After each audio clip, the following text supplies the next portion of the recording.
let's shift to the other doomed company here, but doomed in the sense that the Apple IDFA was going to crush them.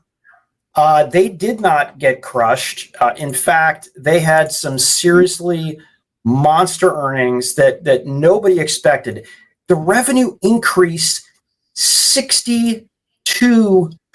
And yes, I am saying this slow because it's absolutely insane.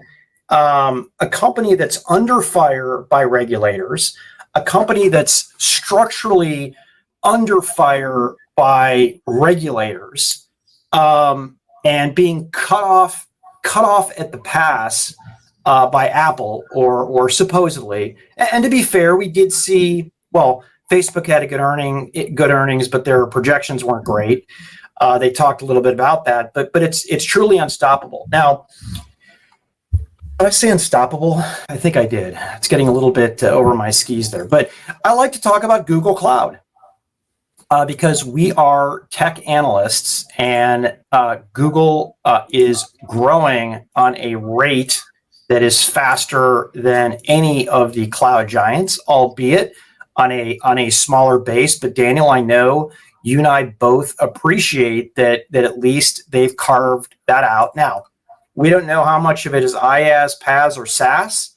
My intuition tells me there's a lot of SaaS when you have things like workspaces out there, and they are significantly stomping on the gas pedal from an IaaS perspective.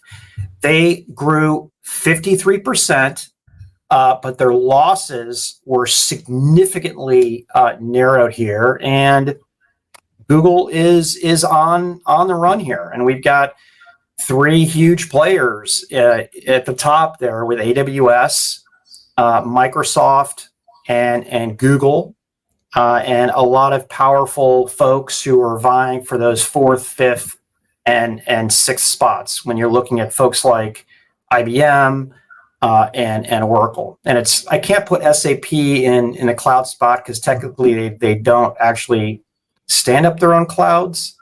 So I'd have to probably put Salesforce in there. Yeah, I mean, look, across the numbers, 61.88 against 56. The earnings were just absolutely mind-boggling. I mean, look, I'll put this out there, Pat. Wall Street, in some of these cases, has either become clueless, they've lost the plot, they have no idea what's going on, they're completely sandbagging for some reason or another, or don't understand the technology and the market and the transitory and secular demands that are going on in the marketplace. They could not, I mean, first of all, how do you miss by like 40% when your one job in most of the cases of these guys is to get that right? They're guided all the way up to the end. And so you come in at 27 plus against 19. And by the way, this is what happened with AMD. This is what's happening with Qualcomm. This is happening with Microsoft. These overshot, like I said, I don't think these companies are not trying to project correctly. I think they always want to outperform.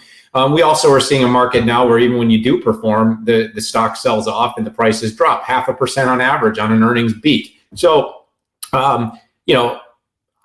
the demand for digital and technology is massive. And I know we're tech, so we tend to focus on cloud, but all this stuff is tech. So going back to this IDFA say what, we had heard that Apple, by making it harder and more forcing greater amounts of opt-in, that all the other advertisers were going to get hurt.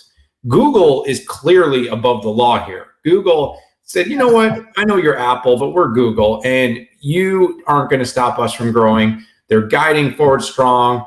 Their traffic acquisition costs are not much higher given the growth in revenue. YouTube, I think, is on pace to be bigger than Netflix. I read this. It's about to surpass Netflix. So what's the story here? Google's on fire. Google is absolutely on fire. And I don't see that changing anytime soon.